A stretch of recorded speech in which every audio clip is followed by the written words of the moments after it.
Today's world is filled with weird and wacky stories, some fiction, others true, but some of the oddest stories are found in history, and some in British history.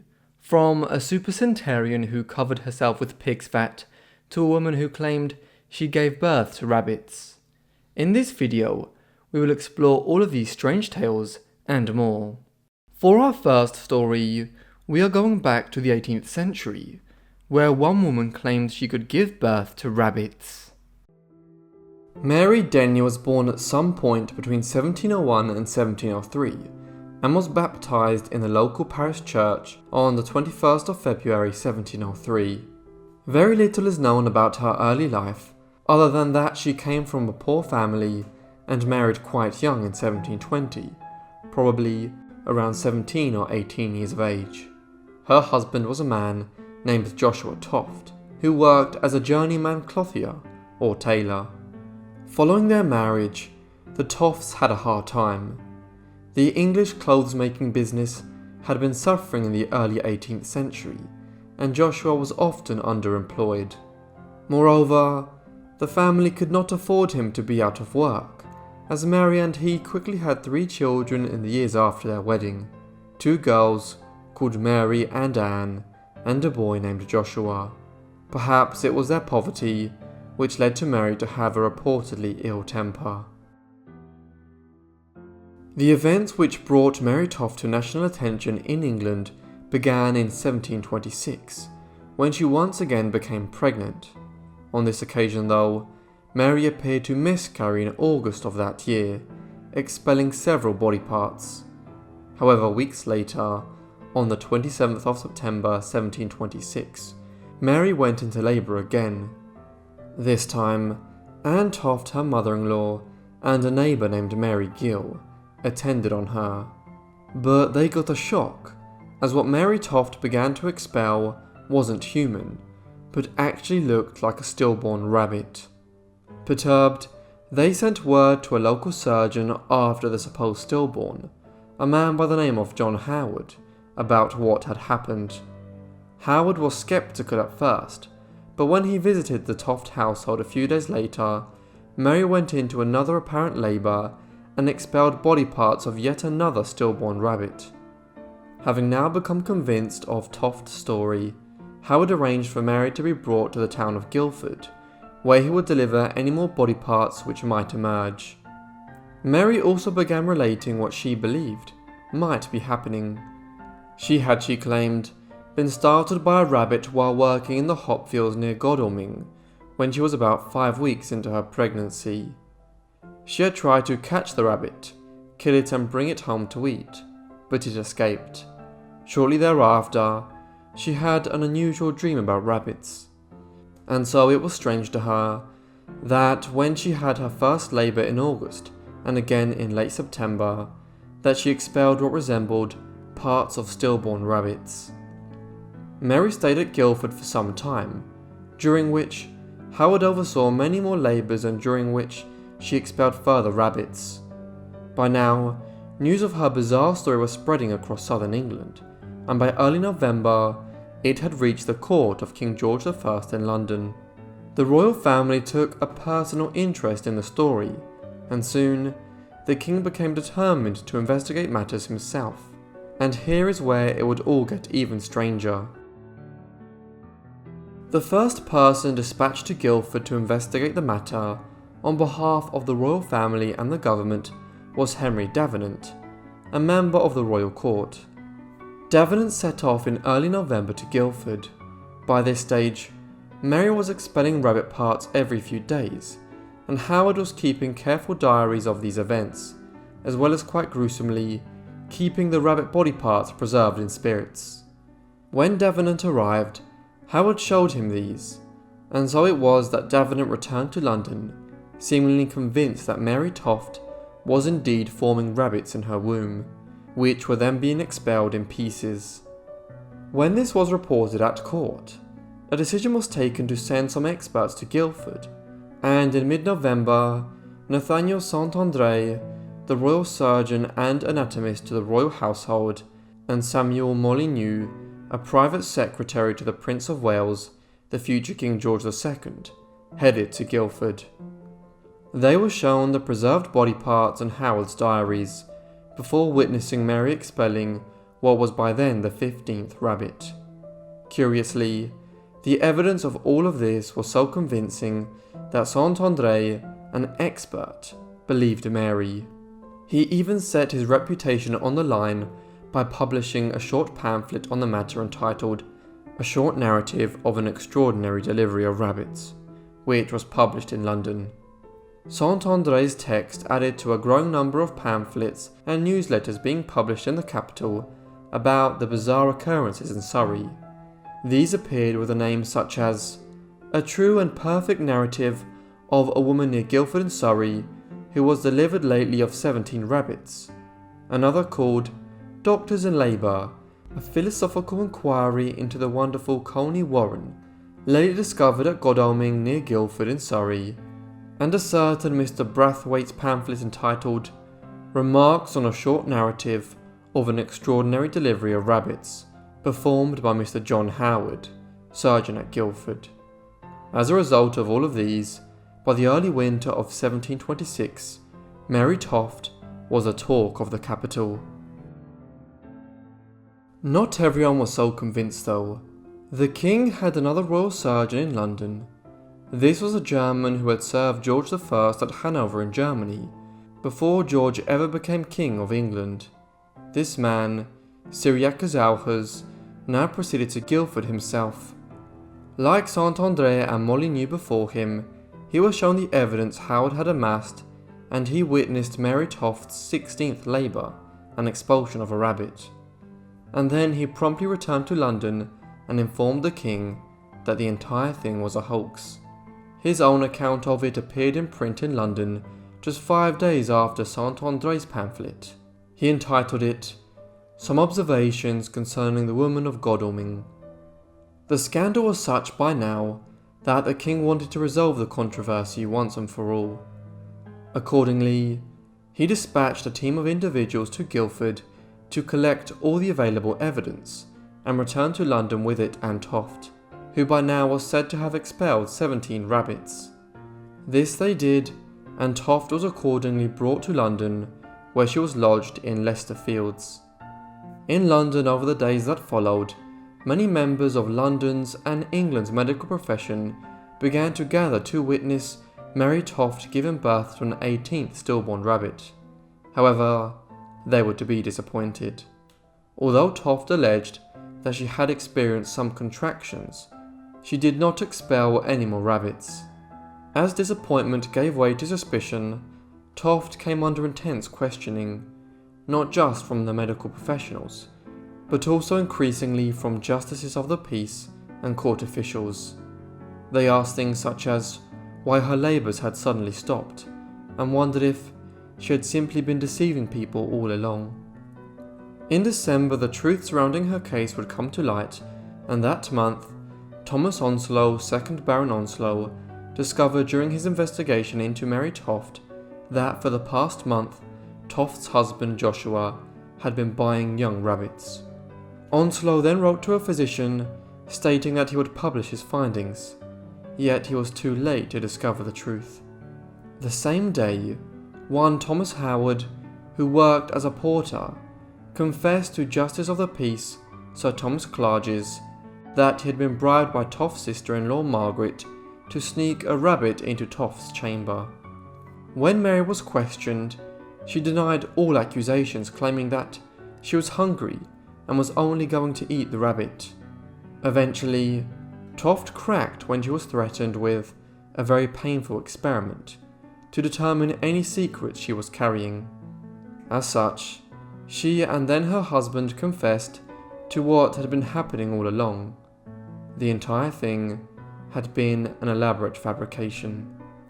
Following her initial miscarriage in August 1726, Mary's husband and her mother-in-law had cut up a dead cat and removed its innards and inserted the backbone of an eel into the cat's intestines. This creation, which had been designed to look like a rabbit, had been placed in Mary's reproductive tract. It was then announced that same day, the 27th of September 1726, that Mary had gone into labour. Thus, what Mary Gill, the Tofts' neighbour, had witnessed being allegedly delivered later that day were different body parts of animals which had been fashioned to look like a rabbit of some sort. The rabbit monster was then taken to John Howard, the local surgeon in Guildford, who became convinced Mary had indeed been carrying a rabbit during her pregnancy, when she also expelled the alleged rabbit head a few days later. After that, the ruse had become more and more elaborate, as more people were drawn to Guildford to witness the births. Thus, the rabbits which Mary had claimed to be expelling during her repeated labours were nothing more than gruesome accumulations of animal parts which had been used to fool Howard, the royal surgeon, and then most of London. The Tofts' motive had been purely financial. They believed that if their story became famous enough, they could start earning money for people to come and see Mary giving birth to the rabbits, and this would pull them out of the poverty they were living in. Yet the Toft family made no profit from the affair. Hence, in the last days of 1726, after months of growing controversy, the deception was revealed, and many in London and wider afield were disappointed and shocked. Following revelations of the hoax, Mary Toft was imprisoned in Tothill Fields, Bridwell for months. During this time, crowds mobbed the prison hoping to catch a glimpse of the now infamous Toft. Yet she would soon be released, as it was unclear of what charge should be made against her, and she was never found guilty of any crime or sentence, and so the case was dropped. She was finally discharged from prison in April 1727 and returned to Godalming, but her story continued to generate commentary and publications. For instance, one of the foremost British poets of the age, Alexander Pope, composed the Dunciad in 1728 about her, a poem which revolves around the story of a woman who gives birth to monsters. Similarly, the noted English painter, cartoonist and social critic William Hogarth produced 2 cartoons on the episode.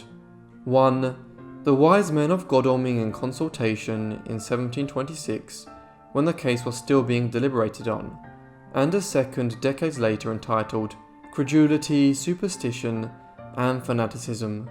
Appearing in 1762, the latter lampooned the willingness of certain sections of society to believe outlandish tales such as those of Mary Toft. After a brief period of celebrity following her release in early 1727, Mary Toft faded back into obscurity.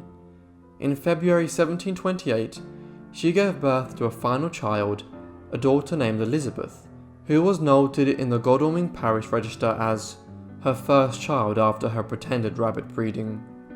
The local magnate, Charles, 2nd Duke of Richmond, who had a residence in the town, used to sometimes pay her to appear at gatherings at his manor house there, as a sort of local celebrity or cultural oddity.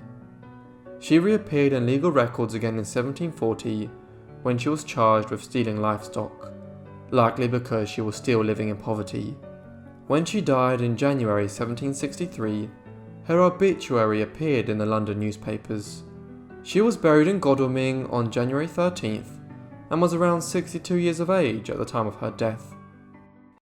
People who live to extremely old ages fascinate us, and many often want to learn their secret. One such supercentenarian was Jane Lewson, who claimed to live to 116, and did so thanks to strange and filthy superstitions, as we will soon see.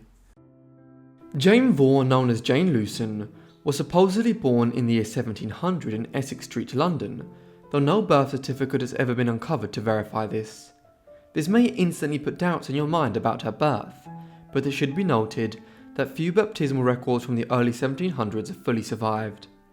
She was said to have been born into a respectable family, so her parents were possibly professionals or merchants.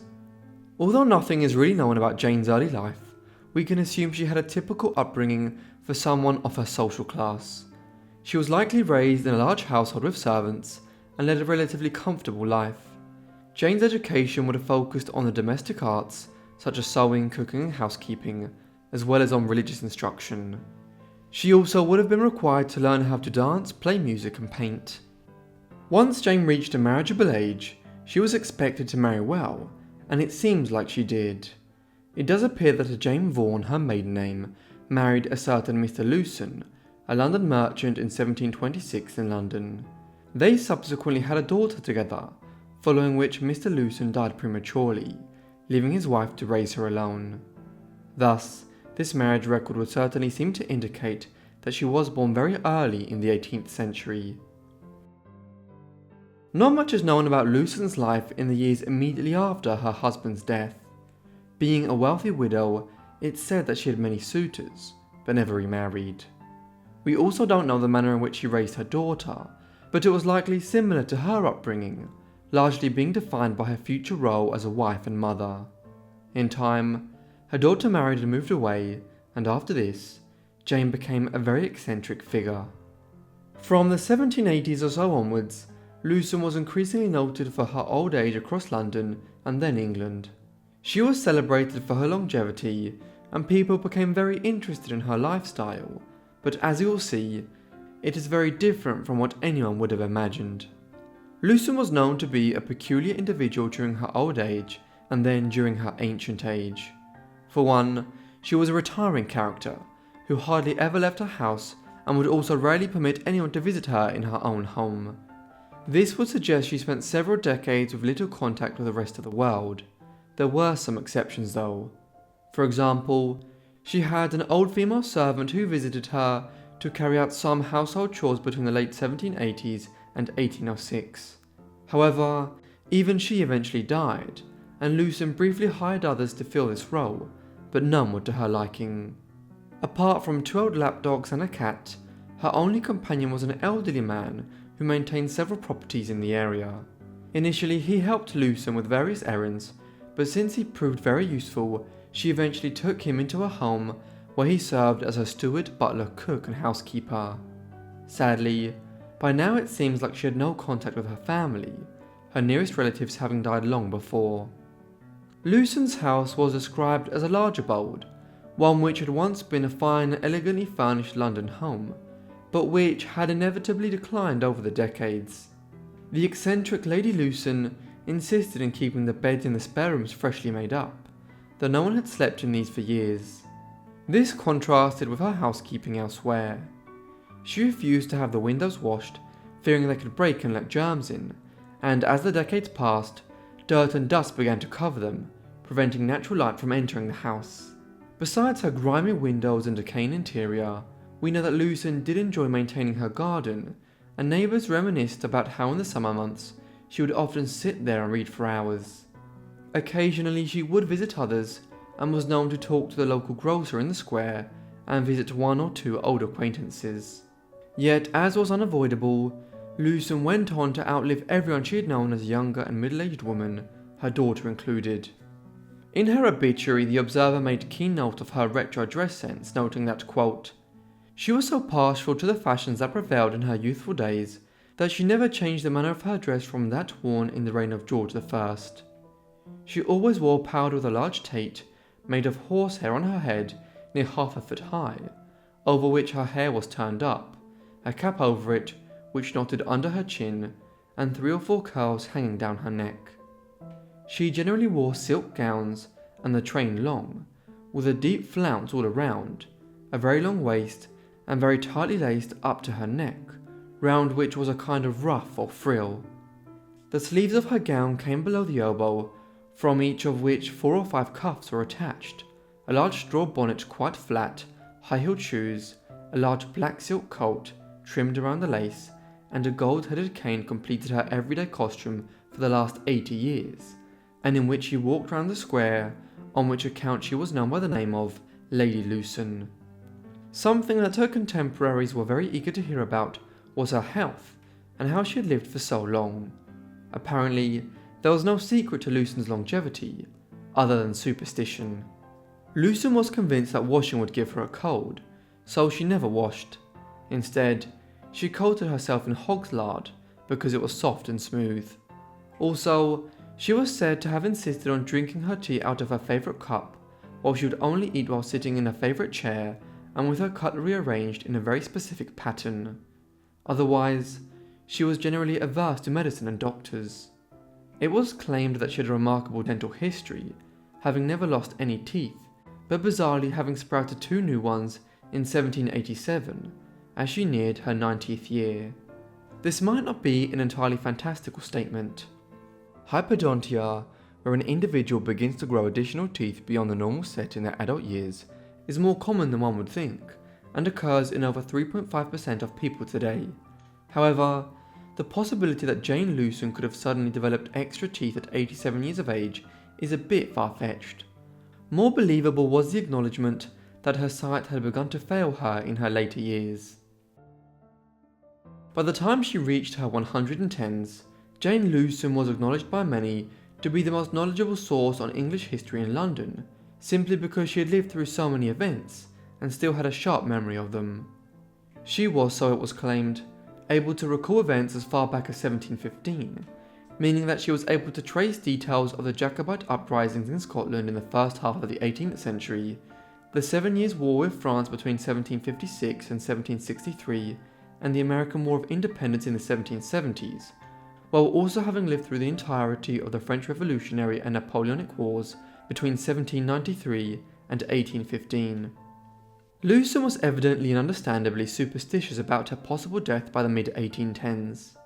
In the middle of May 1816, an old lady who lived down the street from her died suddenly, an event which caused Lewson to predict that her own time was close at hand, and so it proved. Lewson died at home on the 28th of May 1816, supposedly aged 116. She was subsequently buried in Bunhill Fields burying ground in the English capital, with a funeral hearse and mourning carriages to provide for the solemn occasion of the death of one of England's longest-lived women in history. After her passing, it appears as though Lewson didn't want anyone entering her home. Well, one witness who visited Jane's house around this time reported being shocked upon entry. He spotted numerous bolts and bars fitted to the doors and windows, and the ceiling of the upper floors was also lined with bars, as if to prevent anyone from entering the property through the ceiling. He also noted that the cinder ashes had not been removed for years, and were piled up so high that they looked like beds. Not long after her death, Lewson essentially became known countrywide owing to an obituary ran by the Observer newspaper on the 9th of June 1816 entitled "A Singular Character." The piece explains how one of England's middling celebrities had passed away at her house at number 12 Coldbath Square near Clerkenwell and Farringdon in London 2 weeks earlier. Readers of the paper were fascinated to learn that this woman was born during the reign of King William III, and that her life had run through the reigns of 5 British monarchs, including that of King George III, who, having ruled between 1760 and 1820, was England's longest reigning king in history at that point. Yet, owing to her shadowy birth record, can we really be sure that she lived to 116? And was this even possible by the standards of the time? If Jane Lewson really was 116 years of age at the time of her passing, the next question which arises is, how common was it for people to live beyond 100 years of age in early modern times? After all, the period between 1500 and 1800 was one of strikingly lower life expectancies than today. While most individuals can hope to live into the second half of their 70s or early 80s in modern times, in the 17th and 18th centuries, life expectancy was about 37 years of age. And yet, Jane Lewson's momentous age was not entirely out of place. Life expectancies were so low at this time owing to the rate of infant and child mortality, with about 40% of all children dying before they reached 10 years of age. On top of this, diseases like smallpox, tuberculosis and the bubonic plague were deadly at the time, and further reduced life expectancy levels. However, if you managed to avoid dying in infancy or childhood, and dodge the many bullets which diseases like smallpox threw at you during your lifetime, a person could still expect to live to a very old age. Indeed, for some, like Jane Lewson, she would have benefited in old age from 18th century's lack of distinctly modern problems like obesity, heart disease and diabetes. As such, it is plausible that Jane Lewson did live to 116 years of age. Nevertheless, a recent investigation into her life has discovered clues and records which indicate that Jane Lewson was much younger than what we previously believed. According to a burial record from Bunhill Fields, Jane was actually 96 years of age when she passed, meaning she was born around the year 1720. Also, the record spells her surname Lewson L-U-S, not L-E-W, as she is typically known. Furthermore, a marriage record from July 1751 notes a Jane Vaughan marrying Robert Lewson at St Mary le Strand, Somerset House Chapel. Robert Lewson was a very wealthy merchant, and the couple was registered as having had 3 daughters and a son. Then, in 1769, nearly 20 years after their marriage, Robert passed away, and left his estate Blunsdon Hall to his eldest daughter Maria, though Jane was looked after. Aside from these key details, it appears as though the rest of her story is the same, though certain aspects of her character may have been exaggerated. As with much of her life, there is debate as to who the beneficiaries of her will were. Some sources claim she left half her estate to the executor of the will and watchmaker William Anthony, and half to members of the Huskinson family, though others state it was her servant and an old friend who received most of her estate, with nothing going to her extended family members who were still alive. Many people have probably come across elements of Jane Lewson's story without realising it. She is believed to have been the influence for Charles Dickens when he came to creating the character of Miss Havisham in one of his most acclaimed novels, Great Expectations, published in 1861. Havisham's character is a wealthy spinster who was abandoned by her would-be husband on their wedding day. She subsequently lives in a darkened mansion permanently dressed in her wedding gown and prematurely aging owing to her lack of contact with sunlight. Given Lewson's propensity for wearing ancient dresses, the darkness her home was shrouded in, and her age, it has been conjectured that Dickens derived some of the concepts for Havisham's character from Lady Lewson's life story. This aside, there are numerous other figures who Dickens is said to have been inspired by in his creation of Miss Havisham's character, notably Eliza Emily Donnithorne, a woman who lived in Sydney, Australia in the 1840s, at which time her husband-to-be left her on their wedding day. Donnithorne allegedly spent the next 20 years of her life confined to her house wearing her wedding dress, and with the decayed remains of what would have been her wedding cake on the table. All told, Jane Lewson's story is a happier inspiration for Miss Havisham, the alleged 116-year-old woman who lived across the entirety of the 18th century. Our next tale tells the story of 2 Irish women who ran away from home and went to live together in North Wales, remaining secluded here for the next 50 years. Eleanor Charlotte Butler came from one of the most honoured families in Ireland. The Butlers had conquered extensive territories in the Irish Midlands in the late 12th and 13th centuries, an estate which allowed subsequent members of the family to become the Earls of Ormond, one of the country's most senior aristocratic lineages. It was into this affluent background that Eleanor was born on the 11th of May 1739 in Kilkenny Castle. She was the third of 4 children born to Walter Butler and Ellen Morris. Her father was the de jure 16th Earl of Ormond, though he did not ever officially acquire this title owing to an inheritance crisis. As a young woman, Eleanor was sent to France to be educated at a convent, as the Butlers had extensive connections on the continent amongst the Catholic powers from when the family had been temporarily exiled in the 17th century. There she became an avaricious reader and extremely well educated, but she saw little of her family, and as she grew up they viewed her as a bookworm with few social skills. In any case, Eleanor became highly independent, and when she returned to Ireland in the late 1750s, she refused to be placed into an arranged marriage. Sarah Ponsonby came from a more modest but nevertheless a still powerful and wealthy family in the Irish Midlands. She was born in Ireland in 1755 to Louisa Lyons, an upper-class woman, and her husband Chambre Brabazon Ponsonby, a member of the Irish Parliament for Newtownards. Sarah was the only child of his second marriage, but sadly Louisa, Sarah's mother, died just 3 years after her birth. Chambre remarried before long, taking Mary Barker, daughter of Sir William Barker, 3rd Baronet of Kilcooley Abbey, as his 3rd wife. With Mary, Chambre would go on to have another girl named Mary after her mother, but he would pass away early in 1762, aged about 41, when Sarah was just 6 years old, and while his 3rd wife was pregnant with his unborn son.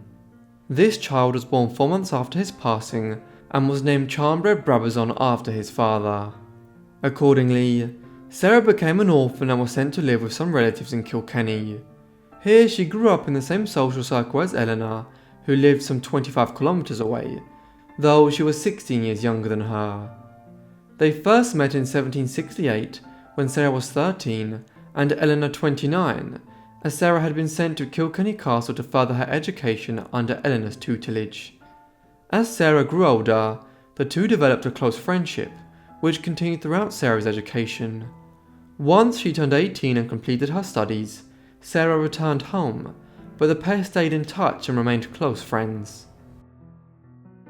By the mid-1770s, Eleanor and Sarah were very close and in a relationship with each other, albeit a clandestine one, given that society was completely unaccepting of homosexuality in the 18th century. Yet, as hidden as their relationship might have been, their unwillingness to marry was beginning to cause trouble for both women. By then, Eleanor was well into her 30s, and many within her family had largely given up on her ever marrying. But Sarah was of an age that she was under increased pressure to do so and start a family. Moreover, her position as an orphan left her particularly vulnerable in this respect.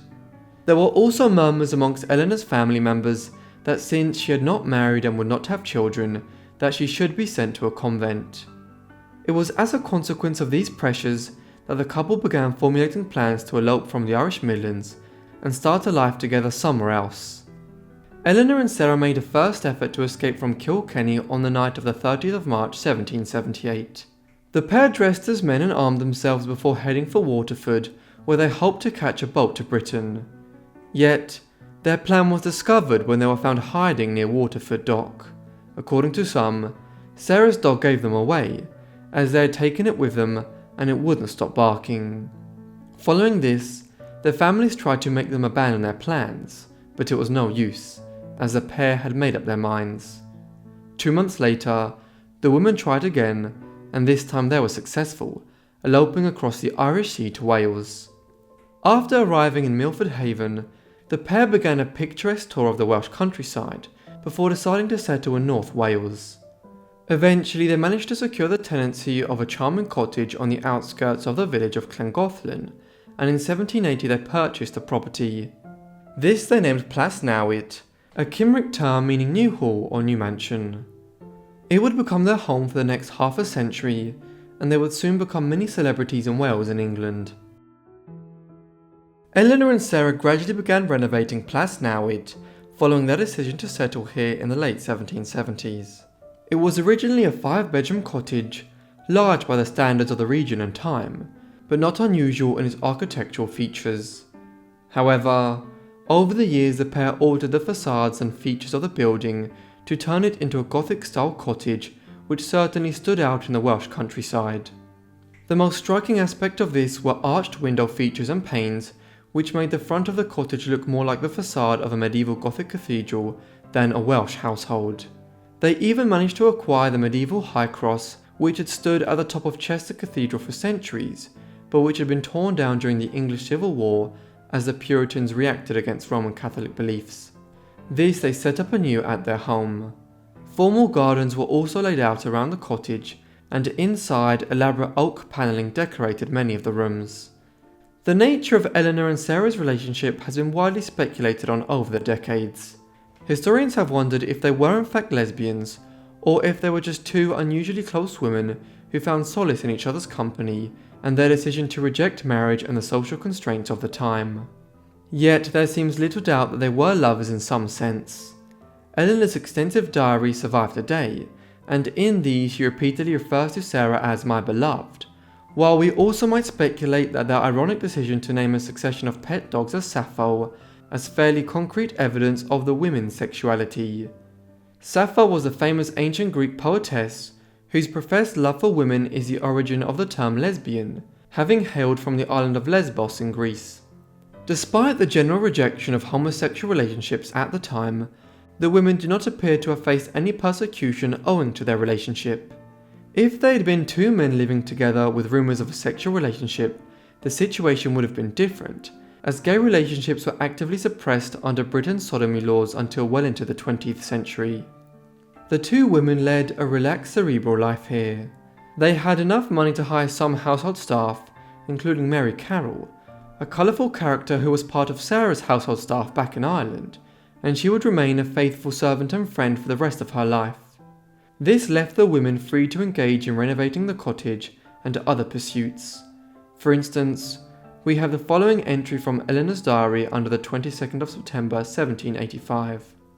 Up at 7, dark morning, all the mountains enveloped in mist, thick rain, a fire in the library delightfully comfortable, breakfasted at 8:30.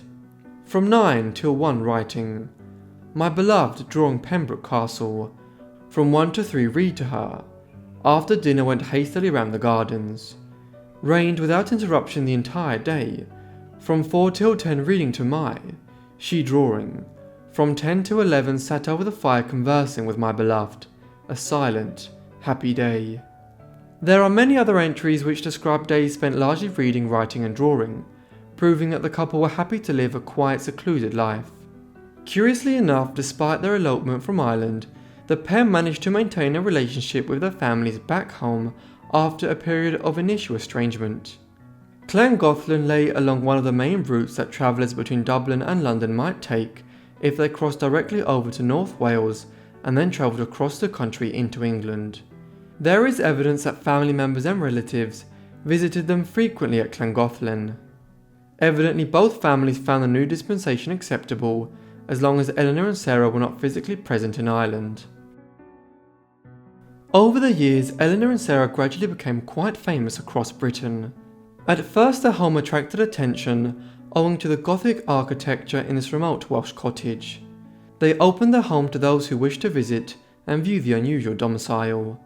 As they did so, information concerning the women's peculiar relationship spread, and eventually they began to receive calls from some of the most celebrated individuals of late 18th and early 19th century Britain. These included Sir Walter Scott, the author of Ivanhoe, the poets Percy Shelley and Lord Byron, and even the hero of the Napoleonic Wars, Arthur Wellesley, 1st Duke of Wellington. Other notable visitors included Charles Darwin and his father, Prince Hermann von Pückler-Muskau, a German nobleman and landscape designer, and many others. It's said that even Queen Charlotte wanted to see their cottage and persuaded King George III to grant them a pension. Yet, perhaps the most famous of visitors to the home of the ladies of Llangollen was William Wordsworth. He subsequently honoured them through the composition of the poem To the Lady E.B. and the On Miss P. This was not the only literary immortalisation of the women. Anna Seward also wrote about them in her poem Llangollen Vale, composed in 1796, while The Chase of the Wild Goose, a pioneering novel by the physician Mary Gordon, published through the patronage of Virginia Woolf in 1936, also discussed the ladies of Llangollen and their relationship. Eleanor and Sarah continued to live throughout the years in much the same way as they had for a long time, though their situation did take a sad turn in 1809 when their lifelong companion Mary Carroll passed away. In their later years, they both wore black riding habits and men's top hats, which was viewed as eccentric and outdated by many, but the clothing was practical for outdoor activities. They also refused to have their portraits taken, and the only reason we reliably know what they looked like was thanks to some quick secret sketches that were made while others distracted them. The ladies were often short of money, though they had many generous neighbours and benefactors who kept them afloat. Anne Lister, an English landowner of Halifax, known for her extensive personal diaries, recorded visiting them in 1822 and being impressed by the way Sarah Ponsonby carried herself, though by that time Eleanor was very old, and Anne doesn't note meeting her when she called to Llangollen. Perhaps she was bedbound by that time. There is also speculation that Anne, who has been dubbed the first modern lesbian, was inspired by their relationship to informally marry her own lover.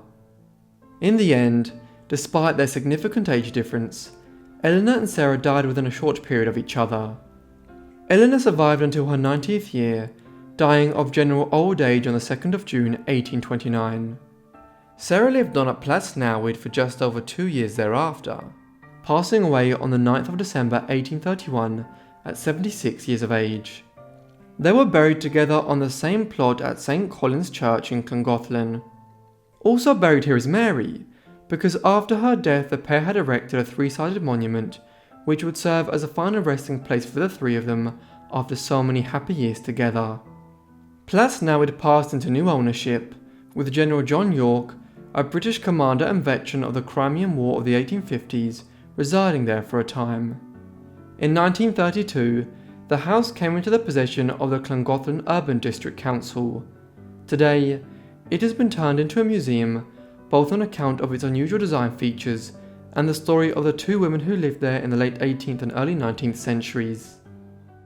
Throughout history there have been many great impostors, whether this be to a royal family or to a large inheritance, yet few managed to captivate British society like the mysterious Princess Caraboo.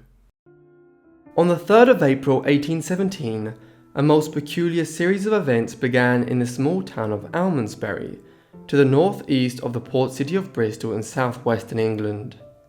That day a young woman, perhaps in her mid-20s, wearing a black turban and other strange foreign garments, entered the town and began speaking an unknown language to the town's residents. She seemed confused and lost. Within a short period of time, the young woman came into contact with a local cobbler, who quickly took her to Mr. Hill's house. Mr. Hill was overseer of the poor, and he was known for hauling vagrants before court, but on this occasion, he didn't know what to make of this strange-looking woman, so he decided the best course of action was to send her off to his superior, the town clerk. Following this, the young woman soon gained the sympathy of Mrs. Elizabeth Worrell, a woman from America originally, who had settled in England. Elizabeth was the wife of the town clerk of Bristol, and an important figure in the locality. She took the young woman under her wing and into her home. There she began trying to acquire information as to who she might be and the mysteries that surrounded her. For instance, she showed her pictures from books of exotic places. The young woman became excited when shown a drawing of China. Perhaps she was from Asia, Mrs. Worrell wondered. In the end, the young woman was offered a bed at the Bowl Inn in Almondsbury for the night. There she was shown a picture of a pineapple, to which she pointed and said ananas, a French word for pineapple today, but one which has its origins amongst the Tupi people of Brazil, though other sources claim she said nanas, which is the Indonesian word for pineapple. In any case, to her use of the word, Mrs. Worrell's husband Samuel, a noted drunkard in the region despite his prominent position as the town clerk of Bristol, responded that the young woman should be sent to Bristol and tried for vagrancy and begging. As a result of Mr. Worrell's proposal, the young woman was briefly imprisoned. It was during her detention that a Portuguese mariner by the name of Manuel Enos, who had travelled extensively around the world, claimed he could understand the language which she was speaking. This Enos was a complete charlatan himself, and went on to tell the people of Almondsbury that the young woman had told him that she came from an island called Javasu and had been kidnapped by pirates. She had eventually managed to escape by jumping overboard, and when she had swum to shore, she found herself near the town. In addition, he revealed that the young woman was a princess named Caraboo, who had previously lived a life of luxury, surrounded by beautiful gardens and servants to wait on her every move. For the next several months, Princess Caraboo became a celebrity in Almondsbury, and then the wider Gloucestershire area as news of her unusual story spread. She was treated very well by the English, being compared to a foreign dignitary. The princess was well fed, clothed, given comfortable accommodation, had her portrait taken, and the nearby city of Bath even threw a ball for her. In return, she performed an exotic war dance said to be common amongst her people. Sometimes she would provide examples of the alleged written language of the people of Javasu, and even generated great interest by cooking a chicken curry from her native land. The princess was also noted to have some odd habits, only eating vegetables and drinking tea, and one author from the time wrote that she fenced and used a homemade bow and arrow with great skill, danced exotically, swam naked in the lake when she was alone, and prayed to her supreme being, Allah Ta'ala, from treetops. Despite all this, some still weren't convinced, and hoped tricking her would reveal the truth. On one occasion, a series of banknotes were thrown on the table in front of her, and some fell on the floor. They hoped Caribou would glance to see how much the notes were worth and show some kind of interest, but she didn't. She was indifferent, and it seemed like she just saw the notes as worthless pieces of paper. Another time, a handsome young gentleman used flattery, sitting down close to her and saying, "I think that you're the loveliest creature I ever set eyes on." She showed no reaction. It wasn't long until Princess Caribou's story was given the scholarly seal of approval. A few weeks after her arrival in the town, one Dr. Wilkinson, a scholar and polymath from the town of Bath, arrived to verify her story. Wilkinson noticed that the princess had scars on the back of her head, which he concluded must have been produced by some sort of native ritual, while he also showed her a manual of world languages, through which he determined that she was actually speaking Rajang, and was actually from the island of Sumatra in what is now Indonesia, but which was then part of the Dutch East Indies, a colony which was spread across many islands of Southeast Asia, which the Dutch had begun to conquer from the early 17th century. Thus, the people of Almondsbury now knew where their princess had allegedly come from. Dr. Wilkinson's appearance might have seemed like it had substantiated the young woman's story, but in reality, it quickly led to the uncovering of her elaborate deception. On his visit to the town, and after his questioning of the young woman, Dr. Wilkinson was asked by Samuel Worrell to publish his findings in the national newspapers, along with a public notice that any further information concerning the young woman would be welcome. A sketch drawing of the young woman was included to help people identify her. This was her undoing, for within weeks, Dr. Wilkinson was back in Almondsbury to alert the townsfolk that he'd received information from several sources that the woman was actually English, and that she was making up the entire story. This came from individuals who had known her in times gone by, notably a Mrs. Neal, who had provided her with lodgings not long before. In the days that followed, it was determined that the language she had been speaking was a gibberish tongue, consisting of random elements of French, Spanish and made-up words, while the peculiar marks on Mary's head were actually scars from an operation she had undergone in a poorhouse hospital. Enes, the Portuguese sailor who had claimed to be able to communicate with her, had also made up what he had said for his own reasons. Thus, in the late summer of 1817, the fraud of Princess Caribou was revealed. This of course raises the question as to just exactly who Princess Caribou really was. The truth became apparent within a few weeks of the discovery of her deception. The princess was in fact a woman called Mary Wilcox, who had most likely been born in Witherich in Devonshire in 1791. Church records reveal that she was baptised in the church there in November of that year. She had suffered from rheumatic fever as a child, and her father subsequently stated that she had been psychologically unstable thereafter, or quote, never quite right in the head, as he put it. The paper soon caught wind of the hoax, with an Exeter newspaper publishing, "The wonderful female who has outwitted the doctor, puzzled the learned, and astonished the multitude, turns out to be a vile impostor, a vagrant wanderer, and daughter of a poor cottager." As she got older, Mary had moved to London and ended up working as a nursemaid in Clapham for the children of a wealthy family. There she developed a liking for telling the children fantastical tales, and it seems to have been during this period that her decision to begin concocting an elaborate story about herself emerged. However, she also fell upon hard times. One account states that she married a foreign gentleman who she accompanied to Dover, where he disappeared and never showed up again. She then spent a period of time in a workhouse in the capital, and also had a child who died in infancy. Thereafter she had become an itinerant, leaving London and travelling with some gypsies. After a period spent begging on the streets of Bristol, she drifted towards Almondsbury, and it was then that she began pretending to be Princess Caribou. Following the exposure of her ruse, Mary elected to leave England altogether, taking passage for the United States, which was paid for by Mrs. Worrell. A story was subsequently ran in September 1817 in the Bristol Journal that her ship had been blown off course while heading across the Atlantic Ocean, and that she had ended up adrift and landing on the island of St. Helena, where she had allegedly met the former Emperor of France and ruler of much of Europe, Napoleon Bonaparte, who was in enforced exile there after his final defeat at the Battle of Waterloo in 1815. The story goes on to tell how the former emperor fell for her charms and quickly proposed to her, but Mary turned down his offer and continued on her journey to America. This was obviously made up, as St. Helena lies in the South Atlantic, thousands of kilometers away from the route Mary's ship would have taken to America.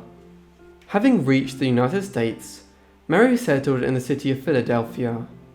There she found that she was already famous as Princess Caribou and was persuaded by a local showman, Mr. Sanders, to begin appearing on stage at the Washington Hall to perform as the mythical royal woman from Southeast Asia. She did this for a time, engaging in an amateur dance act and speaking her obscure language. However, the show was not a major success, and as audience numbers dwindled, Sanders decided to cancel it. She spent several years in America nonetheless, becoming increasingly disillusioned with the nature of celebrity. Mary eventually decided to leave the United States in 1824. She returned to England and took up residence in London. There she tried to continue her fantastical claims by exhibiting herself as Princess Caribou at a theatre in New Bond Street, but by that time she was too well known for the charade to fool anyone. A final effort at taking the show to France and Spain was short-lived, and she was back in Britain by 1828, where she married Richard Baker. In order to distance herself from her earlier time as Princess Caribou, she registered her maiden name as Burgess, the surname of a cousin, at the time of her wedding. Mary's subsequent life was unremarkable. She and Richard had one daughter together named Mary after her mother, who was born in 1829. She spent the next 3 decades of her life as a mother and wife, working on the side by supplying leeches to the infirmary hospital in Bristol at a time when these parasitic worms were still used for their alleged therapeutic benefits. Over time, she became profoundly embarrassed about her past and would flee when local children chanted "Caribou" at her. Mary died in Bedminster, south of Bristol on Christmas Eve 1864, aged 72 according to her alleged date of birth, though other sources claim she was 75. She was buried in an unmarked grave in a cemetery on Hebron Road. Her and Richard's daughter carried on the leech business thereafter, and lived alone as a spinster until her own death in 1900, when the family home burned down. Owing to how peculiar her story was, Princess Caribou was featured widely in popular culture since her own time. Plays were produced on her deception during the mid-19th century, and her story remained a popular example of European ignorance of certain parts of the world for much of the Victorian era. There has been a revitalization in recent decades, with the 1994 film entitled Princess Caribou, starring Phoebe Cates, recounting the events which took place in Almondsbury in 1817. A historical novel has also been published based on her story, while the last decade has seen Princess Caribou return to the London stage, as musicals and a play have been written and performed on her story. Thus, the tale of Princess Caribou continues to intrigue 2 centuries after her elaborate deception. For our last story, we are going back to 19th century Wales to look at the life of an eccentric figure who has since become viewed by some as one of the greatest Welshmen of all time. William Price was born on the 4th of March 1800 in the small village of Rhydrai near Caerphilly, Wales. He came from a known family in the area, as his hard-working ancestors established a small family fortune. His father, also called William, graduated from Jesus College, Oxford, becoming an ordained priest of the Church of England. Yet, he later suffered from schizophrenia, and by the time he was 30, was listed as a lunatic. Meanwhile, his mother was an illiterate housemaid. Her lower social standing made the marriage quite controversial. Together, the couple had 7 children, with William being the 5th. Sadly, Only 4 of the 7 survived into later life. William's childhood was quite challenging. His family lived in poverty and relied on cash from wealthier Price relatives to get by. Furthermore, William's father had a very peculiar way of acting.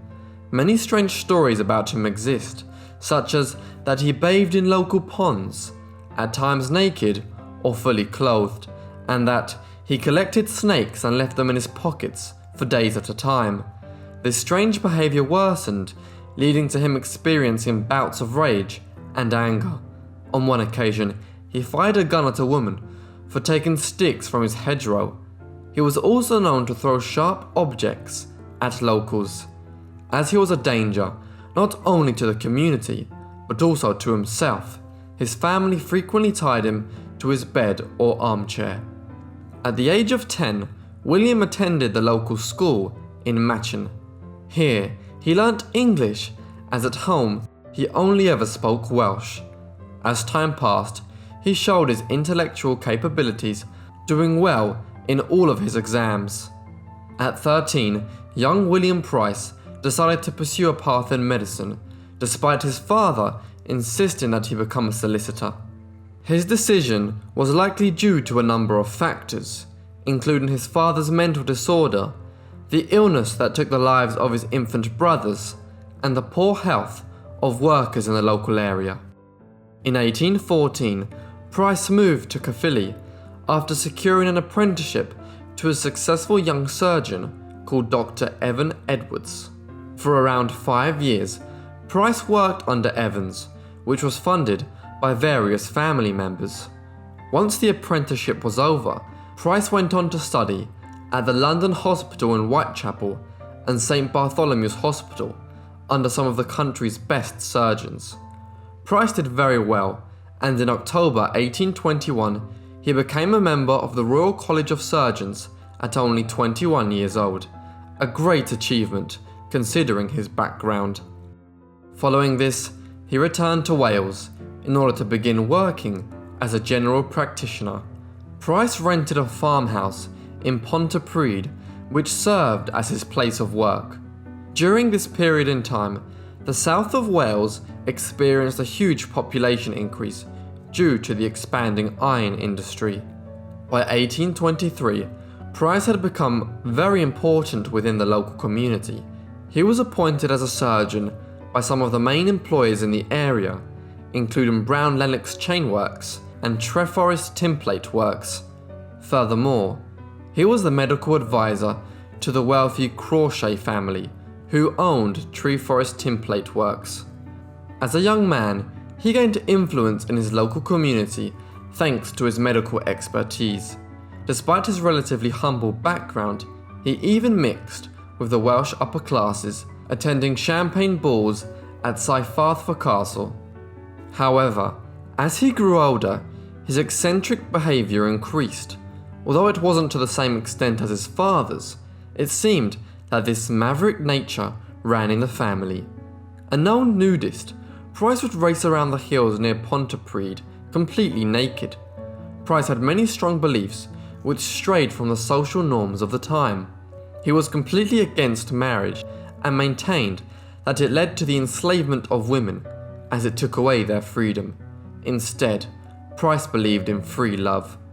Over the years, he fathered many illegitimate children. His opinions inevitably led to many issues with church authorities. Unlike most people of the time, Price was very careful when it came to hygiene.